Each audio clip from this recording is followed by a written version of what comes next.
नमस्कार, cooking with पाटीलमध्ये तुमचं स्वागत आहे. मी आज करणार आहे उपवास स्पेशल बटाटा पॅटीस. चला बघूया. मी बटाटा पॅटीससाठी आता बटाटे घेतले आहेत धुवून छान, आणि बटाटे बुडतील एवढंच पाणी घेतलेलं आहे.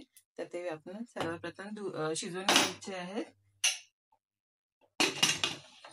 गॅस लावते. आता कुकरच्या 2-3 शिट्या करून घ्यायच्या आहेत. शिट्या झाल्या की आपण बटाटे काढून घेऊया. मी आता बटाटा पॅटीससाठी मगाशी उकडून घेतलेले बटाटे सोलून घेतलेत, आणि 100 ग्रॅम शेंगदाणे आहेत भाजून घेतलेले, 10-12 कढीपत्त्याची पानं आहेत, आणि 4 मिरच्या आहेत लवंग्या, ह्या मी चिरून घेतल्यात. हे आता मी तिन्ही एकदम क्रश करून घेणार आहे, आणि हे पण बटाटे आता स्मॅश करून घेणार आहे. आणि हे झालं की पुन्हा दाखवू. आता ही शेंगदाणे, मिरच्या आणि कढीपत्ता मी ह्याच्याने क्रश करून घेते. एकदम बारीक पावडर नाही करायची आपल्याला, जाडसर हवं आहे.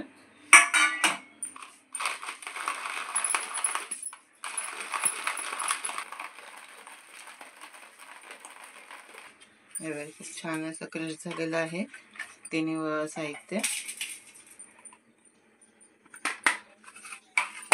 असं हे मी क्रश करून घेतलंय, बटाट्यावर स्मॅश करून घेतलेलं आहे. आता आपण ह्याला एकत्र करूया. याच्यामध्ये जिरं आणि मीठ येईल चवीनुसार, तर हे आपण एकत्र करून घेऊ. मी एवढं जिरं घेतलेलं आहे 1 चमचाभर, आणि मी हे हातावर थोडंसं रगडून घेते.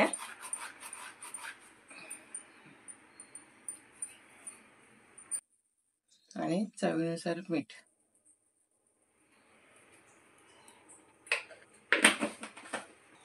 आणि हे सगळं ह्याच्यामध्ये मी घातलेलं आहे. आता हे मिक्स करून घेणार आहे. छान पूर्ण एकजीव करून घ्या चांगलं.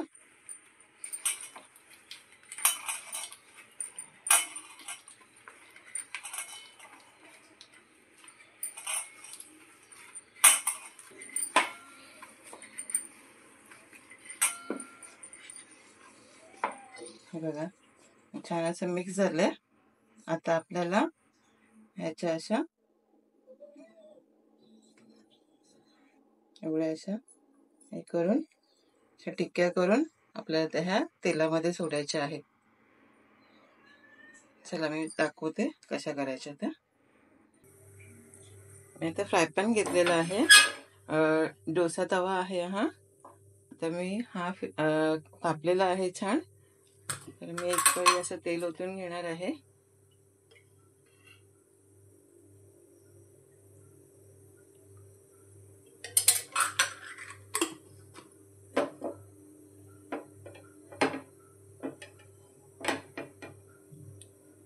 आणि मगाशी दाखवल्याप्रमाणे मी ह्या टिक्क्या करून घेतलेल्या आहेत.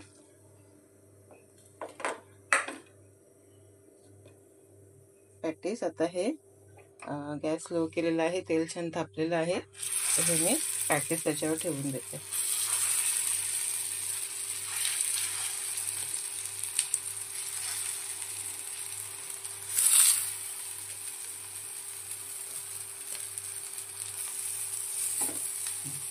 आता आपण शॅलो फ्राय दोन्ही बाजूने छान खरपूस शॅलो फ्राय करून घ्यायचे आहेत. मी परत पुन्हा एकदा दाखवते आहे. पलटी मारून एक साईड होऊ द्या, नंतर आपण बघू.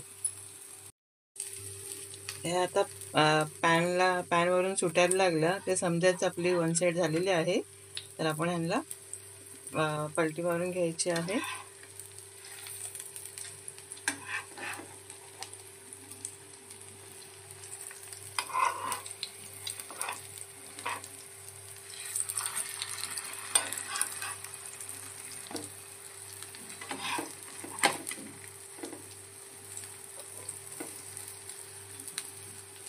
पुन्हा अशी दोन्ही बाजून छान खरपूस भाजून घ्यायची आहे. दोन्ही बाजूने खरपूस भाजून झाली की आपण बघूया की आपले पॅटीस कसे झाले.